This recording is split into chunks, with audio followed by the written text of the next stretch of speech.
Now we will see the expression for your time period for the simple pendulum. So we know that t is equals to 2 pi by omega. So in this case, again, if I consider its weight mg, again this angle we'll say that it is a theta, then this is your mg cos theta, and obviously this one, the component, again I can just show it separately also. So this is your mg cos theta, and this is theta, and this one you can write it down mg sin theta. So we know that since theta is very small, so sin theta you can approximately consider it as a theta. So again f is equals to minus k into x, f is equals to minus k, this is your mg theta.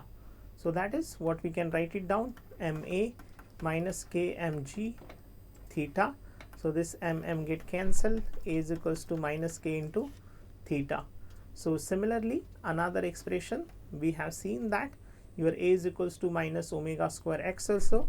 Yeah, so from that you will get your omega is equals to your g by l, and when you just put this value over here, so this is your g upon l.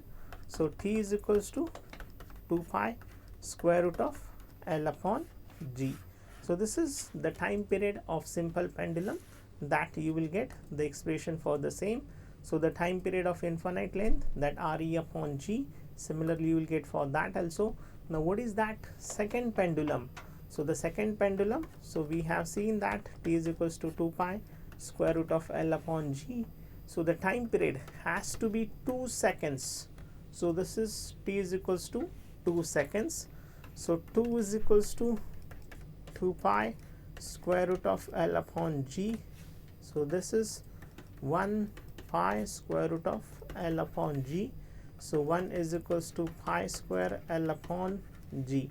So l is equals to g upon pi square. Yeah. So based on that you can calculate the length of your second pendulum also for this particular